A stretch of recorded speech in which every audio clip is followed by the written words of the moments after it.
మంచి బాడీ గురు. ఎన్ని రోజుల నుంచి ఎక్సర్సైజ్ చేస్తున్నావు? చాలా రోజుల నుంచి చేస్తున్నా.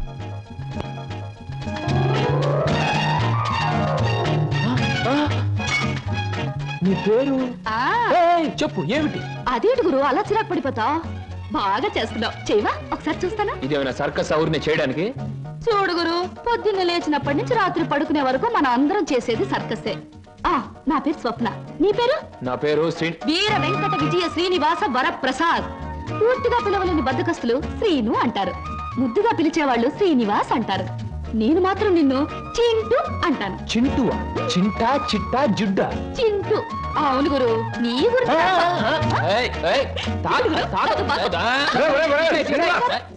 ఆవిడేమన్నా మహమ్మద్ అలీ సిస్టర్ అనుకున్నా ఇలా బాక్సింగ్ చేస్తున్నావు? ఆవిడెవరో తెలుసా? నేను నీ పోర్షన్లో అద్దెకి దిగిందిరా, నువ్వు ఇంట్లో లేవు కదా. ఒరే, నీకు విషయం తెలుసా? అటు చూడకు. మీ పిన్నిని పెళ్లి చేసుకున్న 25 సంవత్సరాల్లోనూ 24 గంటల సేపు సినిమా భాష మాట్లాడకుండా ఆపగలిగిన ఏకైక ఆనకట్ట ఆ సినిమా రాకాశ పాట బ్రహ్మాస్త్రం. అందుకే అద్దెలో 25 రూపాయలు రిపేట్ ఇచ్చేశాను. మందంతా టైప్ లేదు. చూస్తుంటేనే తెలుస్తుంది. ఏమిటయ్యా నువ్వు అనేది? నీ ఉద్యోగం ఈ అమ్మాయికి ఇవ్వాలా? అవును సార్, ప్లీజ్. అదెలా కుదురుతుందయ్యా? నా ఇంటర్వ్యూలో ఎక్కువ మార్కులు వచ్చినవాడి నువ్వు, ఈ అమ్మాయి కంటే ఎక్కువ అర్హతలు సర్టిఫికేట్స్ ఉన్నవాడి కూడా నువ్వే. సార్, చదువుల్లో నాకు ఫస్ట్ ర్యాంక్, ఆటల్లో గోల్డ్ మెడల్, ఇవన్నీ నిజమైన అర్హతగానే మీరు భావిస్తే ఈ అమ్మాయి విషయంలో అంతకంటే గొప్ప అర్హత ఉంది సార్. అర్హత? అంత గొప్ప అర్హత ఏమిటో? ఈమె ఆడదు సార్, నిస్సహాయమైన ఆడది. ఉద్యోగం లేకపోతే నాకంటే ఎక్కువ బాధలు పడవలసిన ఆడది. ఈ అర్హత చాలదా సార్? మీరు చెప్పిన ఇంటర్వ్యూ పడవ నుంచి నీటిలోకి దూకి చావడం మంచిదన్నది ఆమె పరిస్థితి. ఈదుకొని గట్టుకు చేరగల ధైర్యం నాది.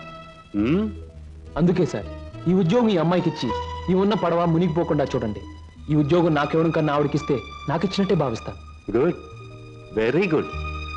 ఈ రోజుల్లో తనకొచ్చిన ఉద్యోగాన్ని ఇంకొకరి అవసరాన్ని గుర్తించి ఇవ్వడం అనే గొప్ప విషయం మొదటిసారిగా చూస్తున్నాను.